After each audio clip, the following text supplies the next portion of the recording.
The Boscombe Valley Mystery from The Adventures of Sherlock Holmes by Arthur Conan Doyle.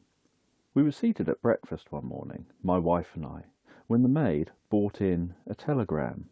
It was from Sherlock Holmes and ran in this way. Have you a couple of days to spare? Have just been wired for from the west of England in connection with Boscombe Valley tragedy. Shall be glad if you'll come with me. Air and scenery perfect. Leave Paddington by the 11:15. What do you say, dear? Said my wife, looking across at me. Will you go? I really don't know what to say. I have a fairly long list at present. Oh, Anstruther would do your work for you. You've been looking a little pale lately. I think that the change would do you good. And you are always so interested in Mr. Sherlock Holmes' cases. I should be ungrateful if I were not, seeing what I gained through one of them, I answered. But if I'm to go, I must pack at once, for I have only half an hour. My experience of camp life in Afghanistan had at least had the effect of making me a prompt and ready traveller. My wants were few and simple, so that in less than the time stated I was in a cab with my valet, rattling away to Paddington Station. Sherlock Holmes was pacing up and down the platform, his tall, gaunt figure made even gaunter and taller by his long grey travelling cloak and close-fitting cloth cap. "It is really very good of you to come, Watson," said he. "It makes a considerable difference to me, having someone with me on whom I can thoroughly rely. Local aid is always either worthless or else biased. If you will keep the two corner seats, I shall get the tickets." We had the carriage to ourselves, save for an immense litter of papers which Holmes had brought with him. Among these he rummaged and read, with intervals of note-taking and of meditation, until we were past Reading. Then he suddenly rolled them all into a gigantic ball and tossed them up onto the rack. "Have you heard anything of the case?" he asked. "Not a word. I have not seen a paper for some days. The London press has not had very full accounts. I've just been looking through all the recent papers in order to master the particulars. It seems, from what I gather, to be one of those simple cases which are so extremely difficult. That sounds a little paradoxical, but it is profoundly true. Singularity is almost invariably a clue. The more featureless and commonplace a crime is, the more difficult it is to bring it home. In this case, however, they have established a very serious case against the son of the murdered man." "It's a murder, then?" "Well, it's a conjecture to be so. I shall take nothing for granted until I have the opportunity of looking personally into it. I'll explain the state of things to you as far as I have been able to understand it, in a very few words. Boscombe Valley is a county district not far from Ross in Hertfordshire. The largest landed proprietor in that part is a Mr. John Turner, who made his money in Australia and returned some years ago to the old country. One of the farms which he held, that of Hatherley, was let to Mr. Charles McCarthy, who was also an ex-Australian.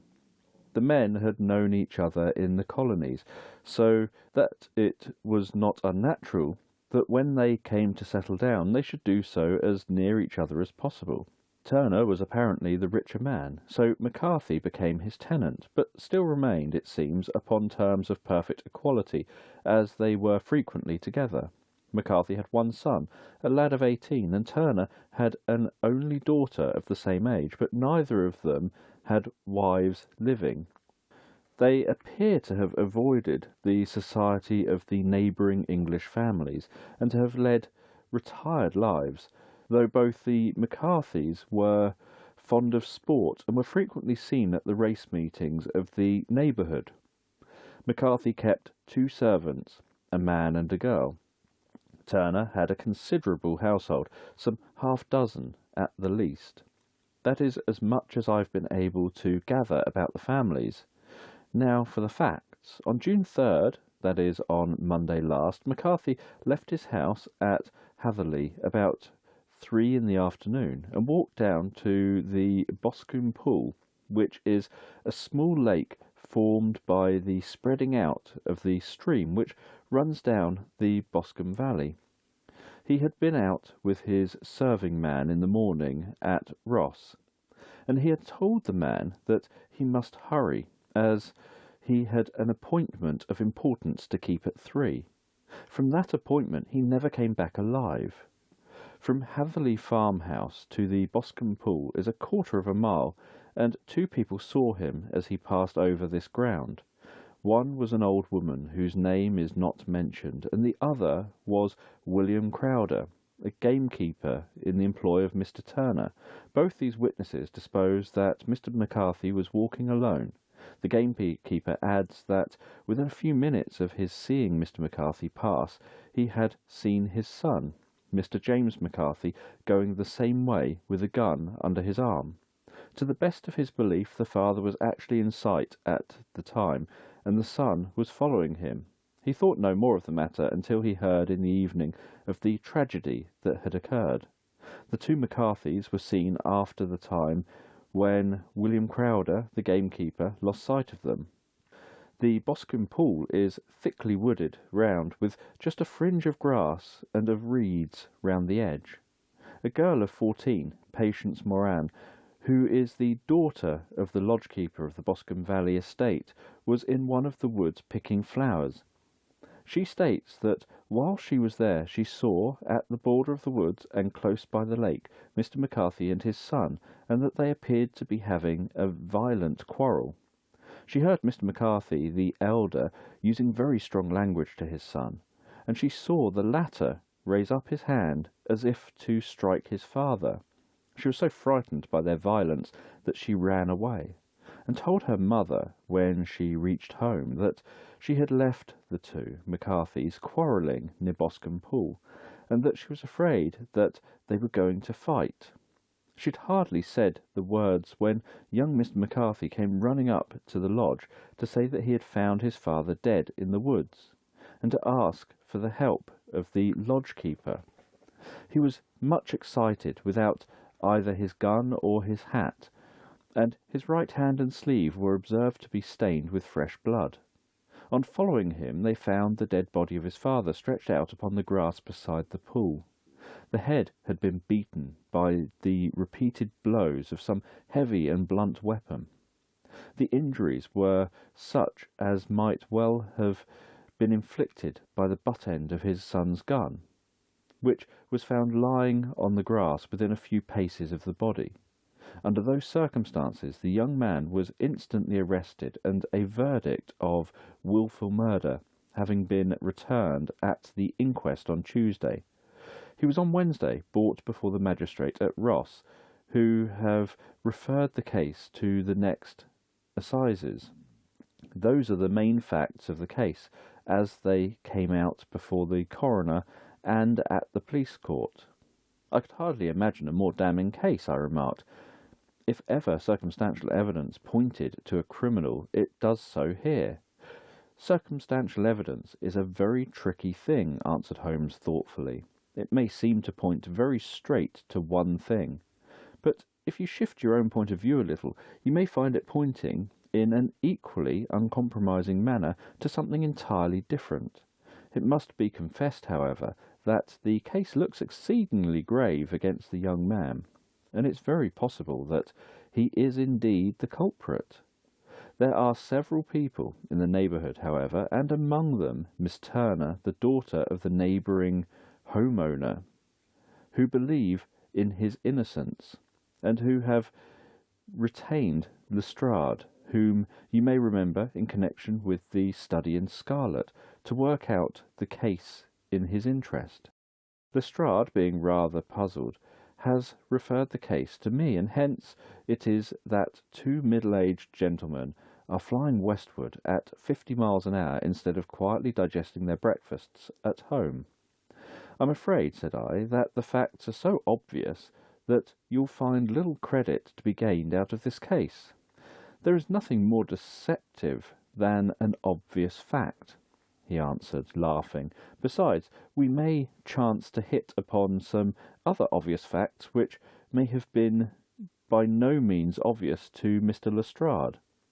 You know me too well to think that I am boasting when I say that I shall either confirm or destroy his theory by means which he is quite incapable of employing, or even of understanding.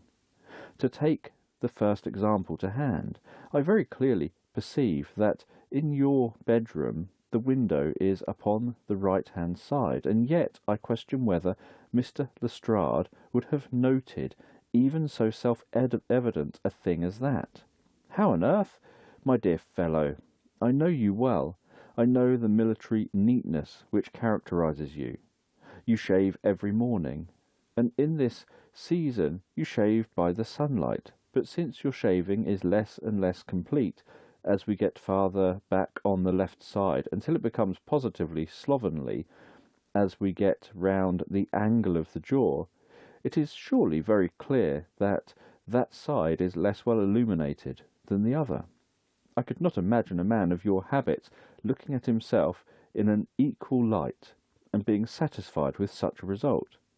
I only quote this as a trivial example of observation and inference. Therein lies my métier, and it is just possible that it may be of some service in the investigation which lies before us.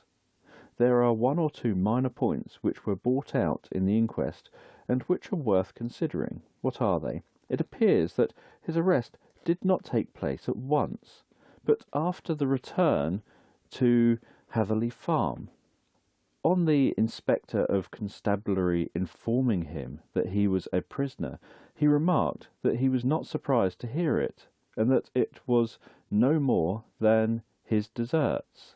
This observation of his had the natural effect of removing any traces of doubt which might have remained in the minds of the coroner's jury.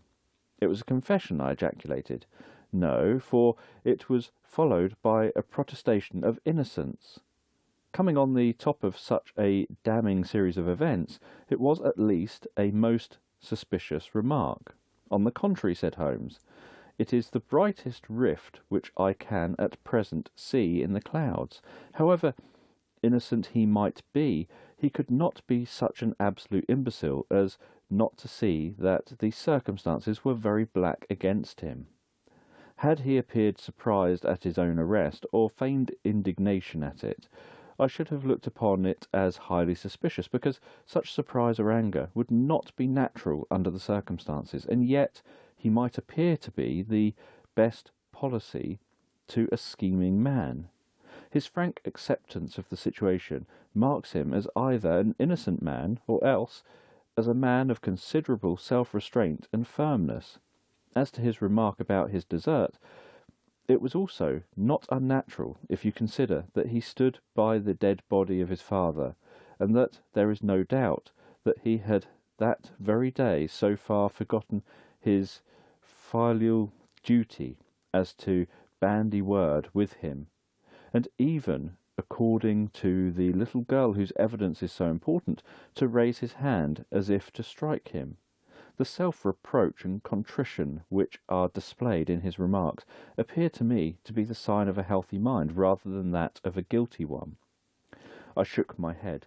Many men have been hanged on far slighter evidence, I remarked. So they have, and many men have been wrongfully hanged. What is the young man's own account of the matter? It is, I am afraid, not very encouraging to his supporters, though there are one or two points in it which are suggestive. You'll find it here, and may read it for yourself. He picked out from his bundle a copy of the local Herefordshire paper, and having turned down the sheet, he pointed out the paragraph in which the unfortunate young man had given his own statement of what had occurred. I settled myself down in the corner of the carriage and read it very carefully. It ran in this way. Mr. James McCarthy, the only son of the deceased, was then called and gave evidence as follows. I had been away from home for 3 days at Bristol, and had only just returned upon the morning of last Monday, the 3rd. My father was absent from home at the time of my arrival, and I was informed by the maid that he had driven over to Ross with John Cobb, the groom. Shortly after my return, I heard the wheel of his trap in the yard, and, looking out my window, I saw him get out and walk rapidly out of the yard, though I was not aware in which direction he was going. I then took my gun and strolled out in the direction of the Boscombe Pool, with the intention of visiting the rabbit warren, which is upon the other side. On my way I saw William Crowder, the gamekeeper, as he has stated in his evidence, but he is mistaken in thinking that I was following my father. I had no idea that he was in front of me. When about 100 yards from the pool, I heard a cry of "Coo," which was an unusual signal between my father and myself. I then hurried forward and found him standing by the pool. He appeared to be much surprised at seeing me, and asked me rather roughly what I was doing there. A conversation ensued, which led to high words and almost to blows, for my father was a man of a very violent temper. Seeing that his passion was becoming ungovernable, I left him, and returned towards Hatherley Farm. I had not gone more than 150 yards, however, when I heard a hideous outcry behind me, which caused me to run back again. I found my father expiring on the ground, with his head terribly injured. I dropped my gun and held him in my arms, but he almost instantly expired. I knelt beside him for some minutes, and then made my way to Mr. Turner's lodge-keeper, his house being the nearest, to ask for assistance. I saw no one near my father when I returned, and I've no idea how he came by his injuries. He was not a popular man, being somewhat cold and forbidding in his manners, but he had, as far as I know, no active enemies. I know nothing further of the matter. The coroner: did your father make any statement to you before he died? Witness: he mumbled a few words, but I could only catch some allusion to a rat. The coroner: what did you understand by that? Witness: it conveyed no meaning to me. I thought that he was delirious. The coroner: what was the point upon which you and your father had this final quarrel? Witness: I should prefer not to answer. The coroner: I'm afraid that I must press it. Witness: it is really impossible for me to tell you. I can assure you that it has nothing to do with the sad tragedy which followed. The coroner: that is for the court to decide. I need not point out to you that your refusal to answer will prejudice your case considerably in any future proceedings which may arise. Witness: I must still refuse. The coroner: I understand that the cry of "Coo" was a common signal between you and your father. Witness: it was. The coroner: how was it, then, that he uttered it before he saw you, and before he even knew that you had returned from Bristol? Witness, with considerable confusion: I do not know. A juryman: did you see nothing which aroused your suspicions when you returned on hearing the cry, and found your father fatally injured? Witness: nothing definite. The coroner: what do you mean? Witness: I was so disturbed and excited as I rushed out into the open that I could think of nothing except my father. Yet I have a vague impression that as I ran forward, something lay upon the ground to the left of me. It seemed to me to be something grey in colour, a coat of some sort, or a plaid, perhaps. When I rose from my father, I looked around for it, but it was gone. Do you mean that it disappeared before you went for help? Yes, it was gone. You cannot say what it was? No. I had a feeling something was there. How far from the body? 12 yards or so. And how far from the edge of the wood? About the same. Then, if it was removed, it was while you were within 12 yards of it? Yes, but with my back toward it. This concluded the examination of the witness. I see, said I. as I glanced down the column, that the coroner, in his concluding remarks, was rather severe upon young McCarthy. He calls attention, and with reason, to the discrepancy about his father having signalled to him before seeing him, also to his refusal to give details of his conversation with his father, and his singular account of his father's dying words. They are all, as he remarks, very much against the son. Holmes laughed softly to himself, and stretched himself out upon the cushioned seat. "Both you and the coroner have been at some pains," said he, "to single out the very strongest points in the young man's favour. Don't you see that you alternately give him credit for having too much imagination and too little if he could not invent a cause of quarrel which would give him the sympathy of the jury, too much if he evolved from his own inner consciousness anything such as a dying reference to a rat, and the incident of the vanishing cloth? No, sir, I shall approach this case from the point of view that what this young man says is true, and we shall see whether that hypothesis will lead us. And now here is my pocket patriarch, and not another word shall I say of this case until we're on the scene of action. We lunch at Swindon, and I see that we shall be there in 20 minutes. It was nearly 4 o'clock when we at last, after passing through the beautiful Stroud Valley and over the broad gleaming Severn, found ourselves at the pretty little country town of Ross. A lean, ferret-like man, furtive and sly-looking, was waiting for us upon the platform. In spite of the light brown dust coat and leather leggings, which he wore in deference to his rustic surroundings, I had no difficulty in recognising Lestrade of Scotland Yard. With him we drove to the Hereford Arms, where a room had already been engaged for us. "I've ordered a carriage," said Lestrade, as we sat over a cup of tea. "I know your energetic nature, and that you would not be happy until you'd been on the scene of the crime." "It was very nice and complimentary of you," Holmes answered. "It is entirely a question of barometric pressure." Lestrade looked startled. "I do not quite follow," he said. "How is the glass?" 29, I see. No wind, not a cloud in the sky. I have a case full of cigarettes here which need smoking, and the sofa is very much superior to the usual country hotel abomination. I do not think that it is probable that I shall use the carriage tonight." Lestrade laughed indulgently. "You have no doubt already formed your conclusions from the newspapers," he said. "The case is as plain as a pinkstaff, and the more one goes into it the plainer it becomes. Still, of course, one can't refuse a lady, and such a very positive one too.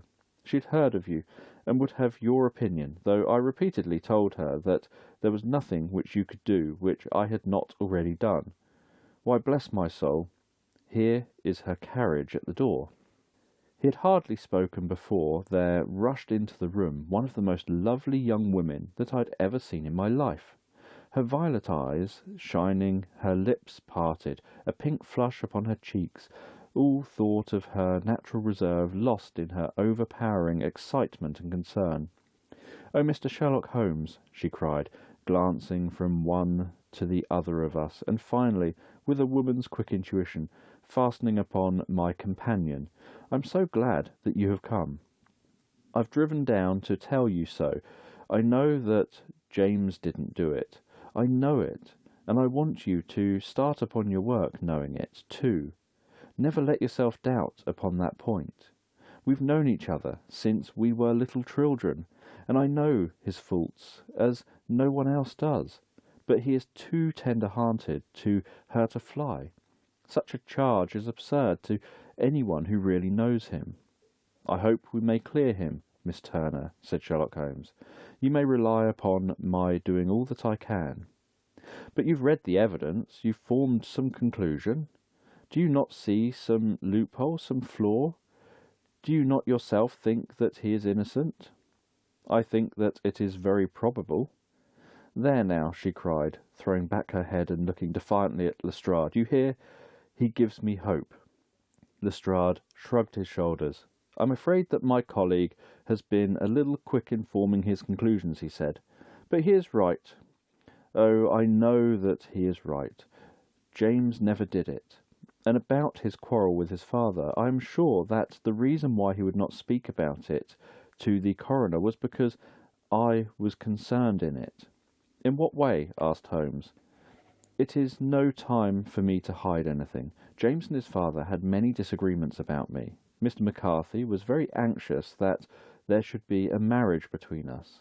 James and I have always loved each other as brother and sister, but of course he is young and has seen very little of life yet, and well, he naturally did not wish to do anything like that yet. So there were quarrels, and this, I am sure, was one of them. And your father? Asked Holmes. Was he in favour of such a union? No, he was averse to it also. No one but Mr. McCarthy was in favour of it. A quick blush passed over her fresh young face as Holmes shot one of his keen, questioning glances at her. Thank you for this information, said he. May I see your father, if I call tomorrow? I'm afraid the doctor won't allow it. The doctor?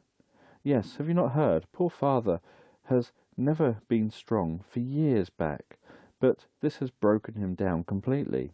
He's taken to his bed, and Dr. Willows says that he is a wreck, and that his nervous system is shattered. Mr. McCarthy was the only man alive who had known Dad in the old days in Victoria. In Victoria? That is important. Yes, at the mines. Quite so, at the gold mines, where, as I understand, Mr. Turner made his money. Yes, certainly. Thank you, Miss Turner. You have been of material assistance to me. You will tell me if you have any news tomorrow. No doubt you'll go to the prison to see James. Oh, if you do, Mr. Holmes, do tell him that I know him to be innocent. I will, Miss Turner. I must go home now, for Dad is very ill, and he misses me so if I leave him. Good-bye, and God help you in your undertakings. She hurried from the room as impulsively as she had entered, and we heard the wheels of her carriage rattle off down the street. I am ashamed of you, Holmes, said Lestrade with dignity, after a few minutes' silence. Why should you raise up hopes which you are bound to disappoint? I am not over tender of heart, but I call it cruel. I think that I see my way to clearing James McCarthy, said Holmes. Have you an order to see him in prison? Yes, but only for you and me. Then I shall reconsider my resolution about going out. We have still time to take a train to Hereford and see him tonight. Ample. Then let us do so, Watson. I fear that you'll find it very slow, but I shall only be away a couple of hours. I walked down to the station with them, and then wandered through the streets of a little town, finally returning to the hotel, where I lay upon the sofa and tried to interest myself in a yellow-backed novel. The puny plot of the story was so thin, however, when compared to the deep mystery through which we were groping, and I found my attention wander so constantly from the fiction to the fact, that I at last flung it across the room, and gave myself up entirely to a consideration of the events of the day.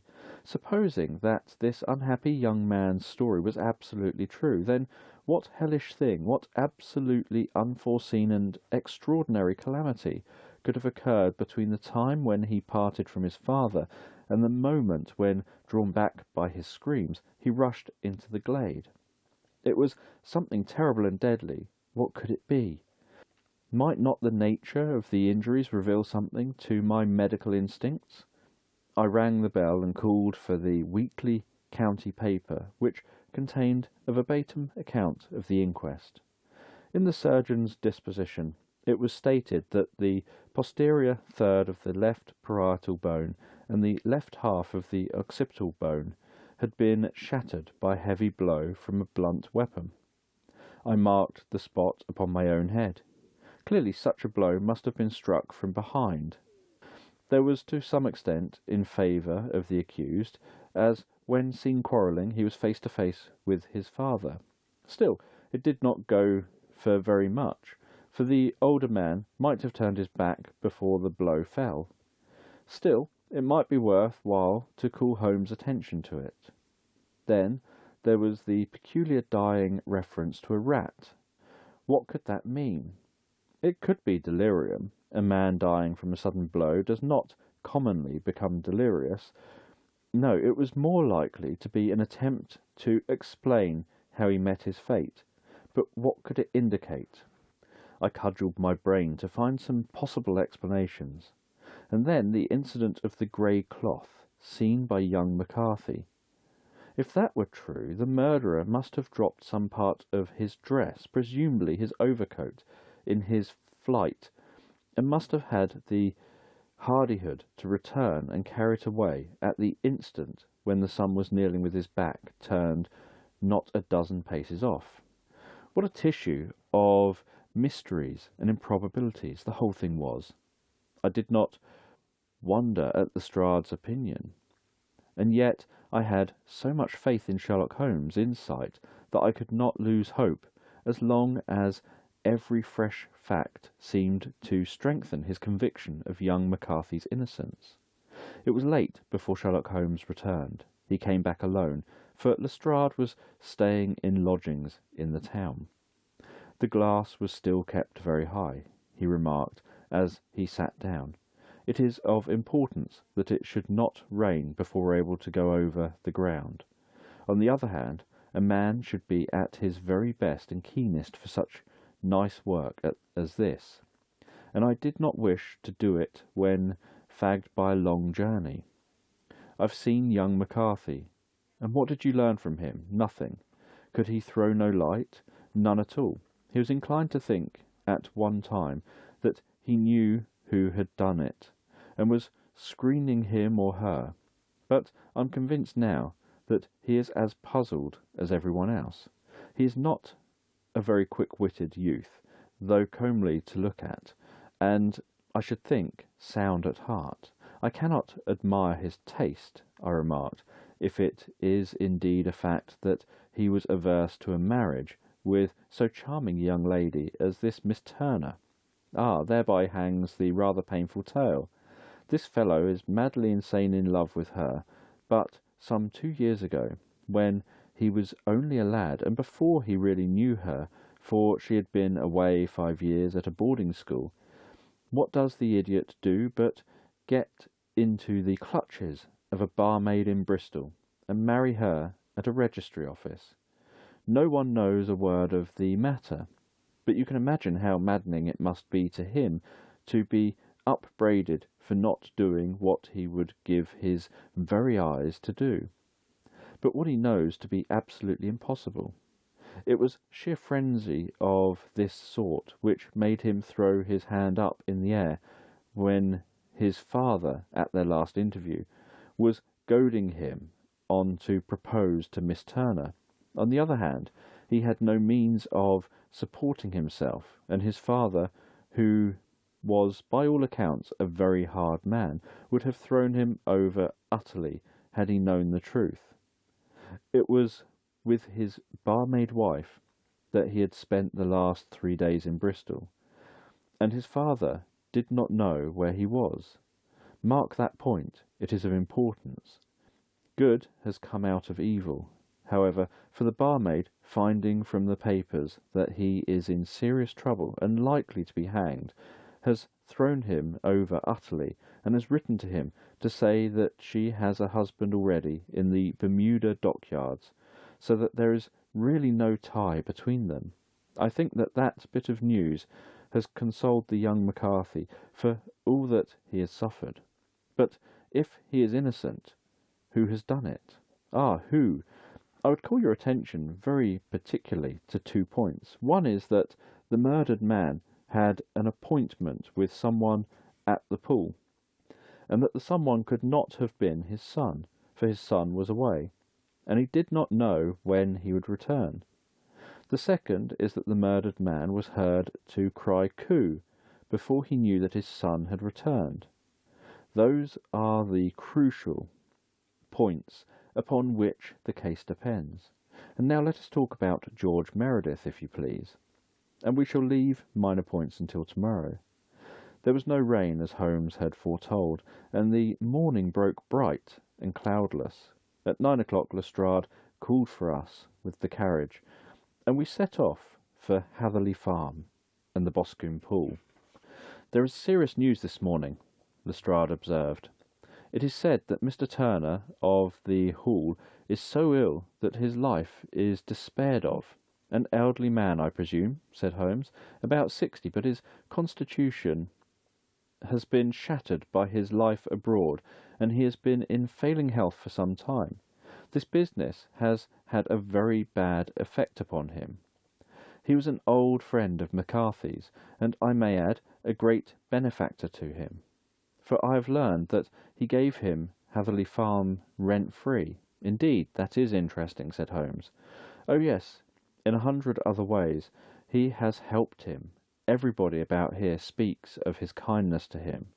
Really, does it not strike you as a little singular that this McCarthy, who appears to have had little of his own, and to have been under such obligations to Turner, should still talk of marrying his son to Turner's daughter, who is presumably heiress to the estate, and that in such a very cocksure manner, as if it were merely a case of a proposal, and all else would follow? It is the more strange since we know that Turner himself was averse to the idea. The daughter told us as much. Do you not deduce something from that?" "We've got the deductions and the inferences," said Lestrade, winking at me.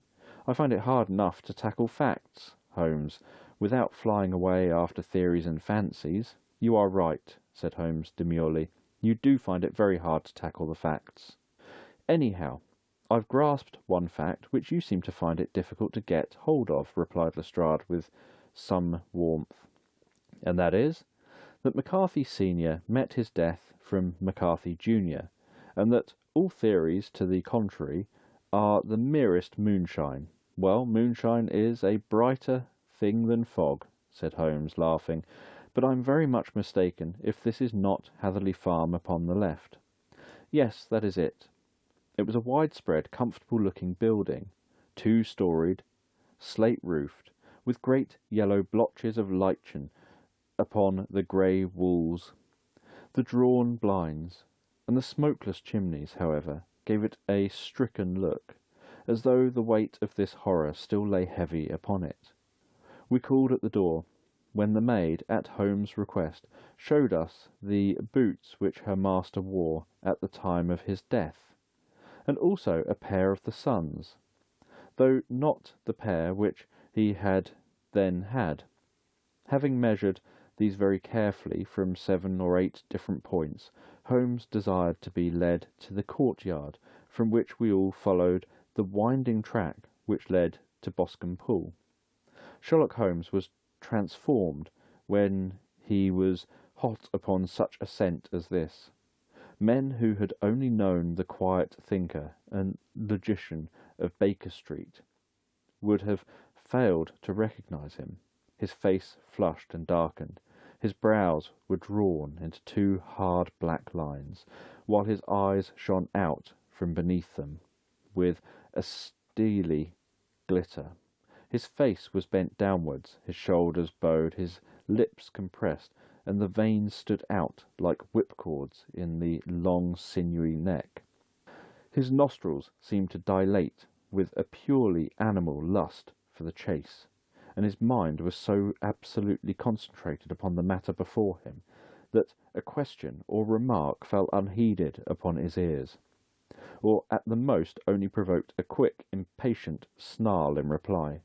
Swiftly and silently he made his way along the track which ran through the meadows, and so by way of the woods to the Boscombe Pool.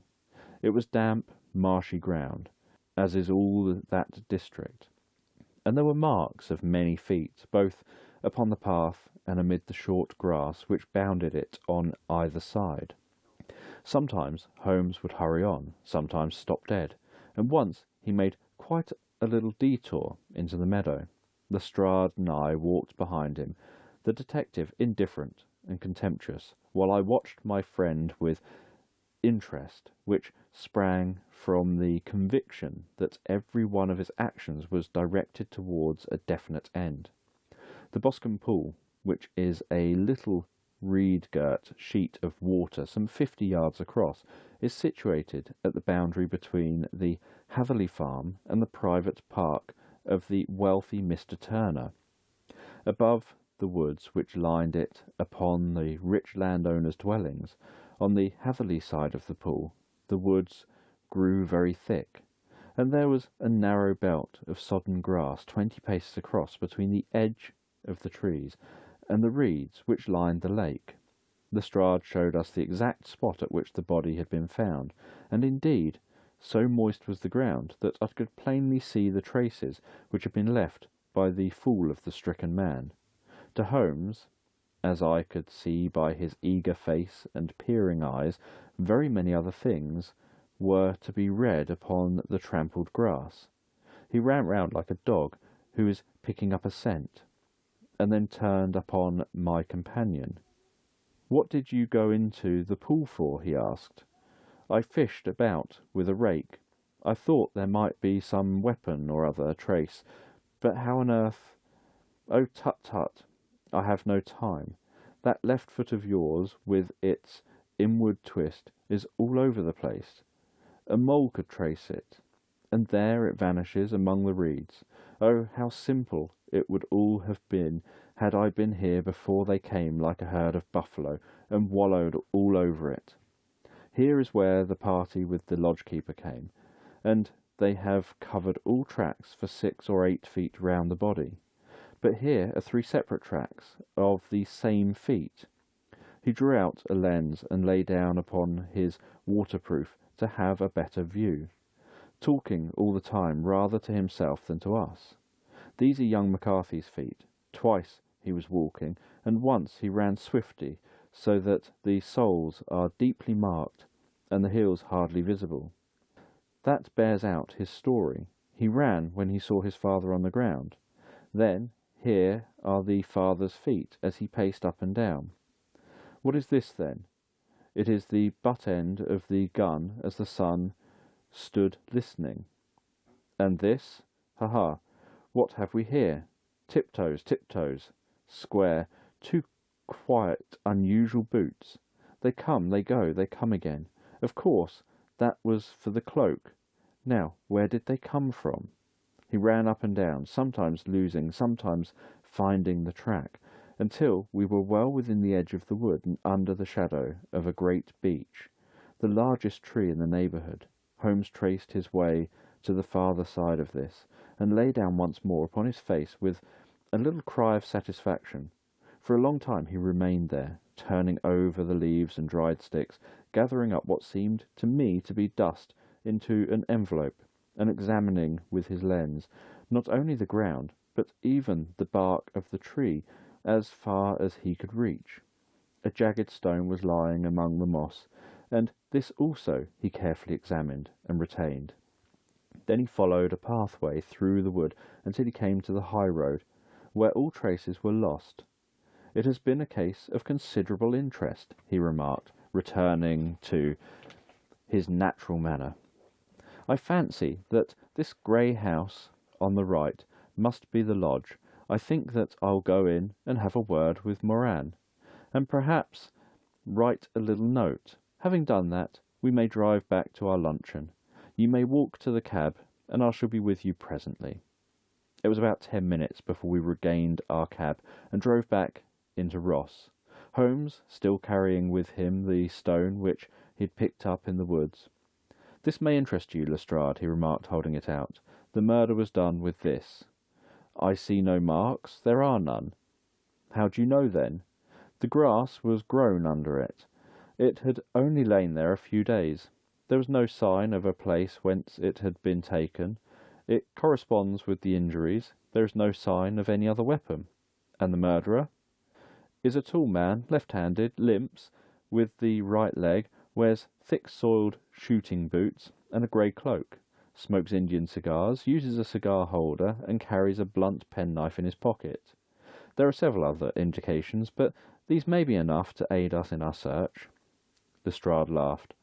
"I'm afraid that I'm still a sceptic," he said. "Theories are all very well, but we have to deal with a hard-headed British jury." Holmes calmly explained, "You work with your own methods, and I shall work with mine. I shall be busy this afternoon, and shall probably return to London by the evening train." "And leave your case unfinished?" "No, finished." "But the mystery? It is solved." "Who was the criminal, then?" "The gentleman I describe." "But who is he?" "Surely it would not be difficult to find out. This is not such a populous neighbourhood." Lestrade shrugged his shoulders. "I'm a practical man," he said, "and I really cannot undertake to go about the country looking for a left-handed gentleman with a game leg.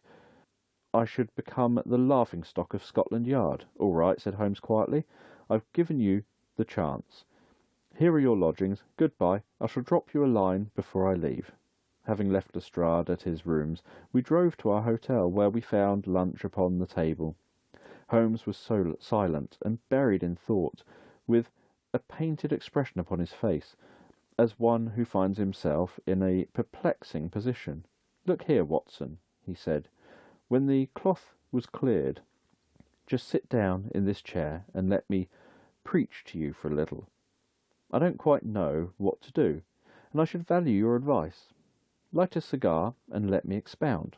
"Pray do so." "Well, now, in considering this case, there are 2 points about young McCarthy's narrative which struck us both instantly, although they impressed me in his favour and you against him.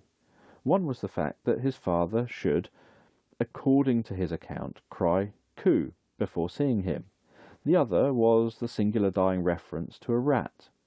He mumbled several words, you understand, but that was all that caught the son's ear. Now, from this double point, our research must commence, and we'll begin by presuming that what the lad says is absolutely true. What of the coup, then? Well, obviously, it could not have been meant for the son. The son, as far as he knew, was in Bristol. It was mere chance that he was within earshot. The coup was meant to attract the attention of whoever it was that he had the appointment with. But coup is a distinctly Australian cry, and one which is used between Australians. There is a strong presumption that the person whom McCarthy expected him to meet at Boscombe Pool was someone who had been in Australia. What of the rat, then? Sherlock Holmes took a folded paper from his pocket and flattened it out on the table. "This is a map of the colony of Victoria," he said. "I wired to Bristol for it last night." He put his hand over part of the map. "What do you read?" he asked. "A rat," I read. "And now," he raised his hand, "Ballarat." "Quite so." That was the word the man uttered, and of which his son only caught the last 2 syllables. He was trying to utter the name of his murderer. "So-and-so of Ballarat." "It is wonderful," I exclaimed. "It is obvious. And now you see." I had narrowed the field down considerably. The possession of a grey garment was a third point, which, granting the son's statement to be correct, was a certainty. We have come now out of mere vagueness to the definite conception of an Australian from Ballarat with a grey cloak, certainly, and one who was at home in the district of the Pool can only be approached by the farm or by the estate, where strangers could hardly wander. Quite so. Then comes our expedition of today. By an examination of the ground, I gained the trifling details which I gave to the imbecile Lestrade as to the personality of the criminal. But how did you gain them? You know my method. It is founded upon the observance of trifles. His height, I know that you might roughly judge from the length of his stride. His boots, too, might be told from their traces. Yes, but there were peculiar boots. But his lameness, The impression of his right foot was always less distinct than his left. He put less weight upon it. Why? Because he limped. He was lame. But his left-handedness. You were yourself struck by the nature of the injury as recorded by the surgeon at the inquest. The blow was struck from immediately behind, and yet was upon the left side. Now, how can that be unless it were by a left-handed man? He was stood behind that tree during the interview between the father and son. He had even smoked there. I found the ash of a cigar, which my special knowledge of tobacco ashes enabled me to pronounce as an Indian cigar. I have, as you know, devoted some attention to this, and written a little monograph on the ashes of 140 different varieties of pipe, cigar, and cigarette tobacco. Having found the ash, I then looked round and discovered the stump among the moss, where he had tossed it. It was an Indian cigar of the variety which are rolled in Rotterdam. And the cigar holder? I could see that the end had not been in his mouth. Therefore he'd used a holder. The tip had been cut off, not bitten off, but the cut was not a clean one, so I deduced a blunt penknife. Holmes, I said, you have drawn a net round this man from which he cannot escape, and you've just saved an innocent human life, as truly as if you had cut the cord which was hanging him. I see the direction in which all this points. The culprit is Mr. John Turner, cried the hotel waiter, opening the door of our sitting-room and ushering in a visitor. The man who entered was a strange and impressive figure. His slow, limping step and bowed shoulders gave the appearance of decrepitude, and yet his hard, deep-lined, craggy features and his enormous limbs showed that he possessed an unusual strength of body and of character.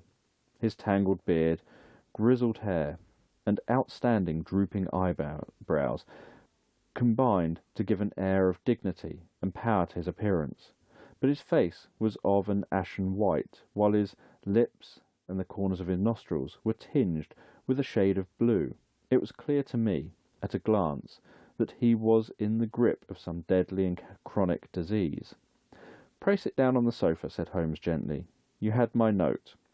"Yes, the lodge-keeper brought it up. You said that you wished to see me here to avoid scandal. I thought people would talk if I went to the hall. And why did you wish to see me?" He looked across at my companion with despair in his wary eyes, as though his questions were already answered. "Yes," said Holmes, answering the look rather than the words. "It is so. I know all about McCarthy." The old man sank his face in his hands. "God help me," he cried, "but I would not have let the young man come to harm. I give you my word that I would have spoken out if it went against him." "I'm glad to hear you say so," said Holmes gravely. "I would have spoken now had it not been for my dear girl. It would break her heart. It would break her heart when she hears that I'm arrested." "It may not come to that," said Holmes. "What?" "I'm no official agent. I understand that it was your daughter who requested my presence here, and I'm acting in her interests. Young McCarthy must be got off, however." "I'm a dying man," said old Turner. "I have had diabetes for years. My doctor says it's a question whether I shall live a month. Yet I'd rather die under my own roof than in a jail." Holmes rose and sat down at the table with his pen in his hand and a bundle of papers before him. "Just tell the truth," he said. "I shall jot down the facts. You will sign it, and Watson here can witness it. Then I can produce your confession at the last extremity to save young McCarthy. I promise you that I shall not use it unless it's absolutely needed." "It's as well," said the old man. "It's a question whether I shall live to see the matter to an end, but I should wish to spare Alice the shock. And now I'll make the thing clear to you. It's been a long time in the acting, but will not take me long to tell. You didn't know the dead man, McCarthy. He was a devil incarnate, I tell you that. God keep you out of the clutches of such a man as he. His grip has been upon me these 20 years, and he has blasted my life. I'll tell you first how I came to be in his power. It was in the early 60s at the diggings. I was a young chap then, hot-blooded and reckless, ready to turn my hand to anything. I got among bad companions, took to drink, had no luck with my claim, took to the bush, and, in a word, became what you would call over here a highway robber. There were 6 of us, and we had a wild, free life of it, sticking up a station from time to time, or stopping the wagons on the road to the diggings. Black Jack of Ballarat was the name I went under, and our party is still remembered in the colony as the Ballarat Gang. One day a gold convoy came down from Ballarat to Melbourne, and we lay in wait for it and attacked it. There were 6 troopers and 6 of us, so it was a close thing, but we emptied 4 of their saddles at the first volley. 3 of our boys were killed, however, before we got the swag. I put my pistol to the head of the wagon driver, who was this very man McCarthy. I wish to the Lord that I had shot him then, but I spared him, though I saw his wicked little eyes fixed on my face, as though to remember every feature. We got away with the gold, became wealthy men, and made our way over to England without being suspected. There I parted from my old pals and determined to settle down to a quiet and respectable life. I bought this estate, which chanced to be in the market, and I set myself to do a little good with my money to make up for the way in which I had earned it. I married too, and though my wife died young, she left me my dear little Alice. Even when she was just a baby, her wee hand seemed to lead me down the right path as nothing else had ever done. In a word, I turned over a new leaf and did my best to make up for the past. All was going well when McCarthy laid his grip upon me. I'd gone up to town about an investment, and I met him in Regent Street, with hardly a coat to his back or a boot to his foot. "Here we are, Jack," said he, touching me on the arm. "We'll be as good as a family to you. There's 2 of us, me and my son, and you can have the keeping of us.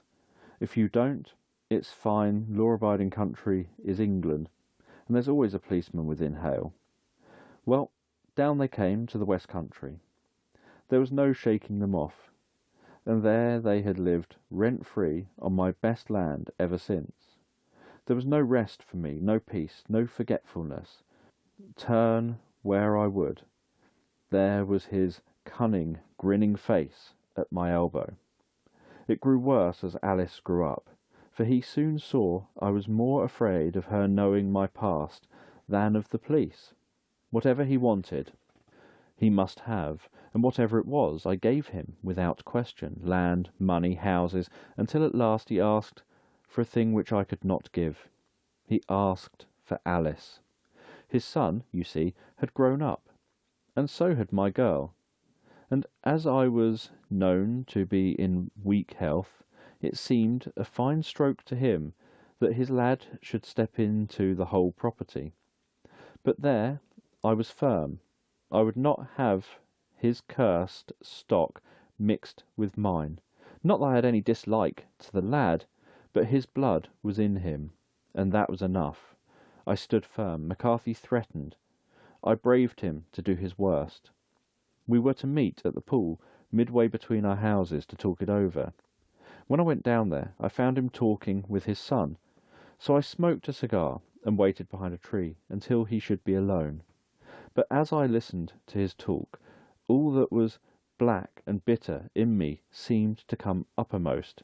He was urging his son to marry my daughter, with as little regard for what she might think, as if she were a slut from off the streets. It drove me mad to think that I, and all that I held most dear, should be in the power of such a man as this. Could I not snap the bond? I was already a dying and desperate man. Though clearer of mind and fairly strong of limb, I knew that my own fate was sealed, but my memory and my girl both could be saved. If I could but silence that foul tongue. I did it, Mr. Holmes. I would do it again. Deeply as I have sinned, I have led a life of martyrdom to atone for it. But that my girl should be entangled in the same meshes which held me was more than I could suffer. I struck him down with no more compunction than if he had been some foul and venomous beast. His cry brought back his son, but I had gained the cover of the wood, though I was forced to go back to fetch the cloak which I had dropped in my fight. That's the true story, gentlemen, of all that occurred. Well, it's not for me to judge you, said Holmes, as the old man signed the statement which had been drawn out. I pray that we may never be exposed to such a temptation. I pray not, sir. And what do you intend to do? In view of your health, nothing. You are yourself aware that you will soon have to answer for your deeds at a higher court than here.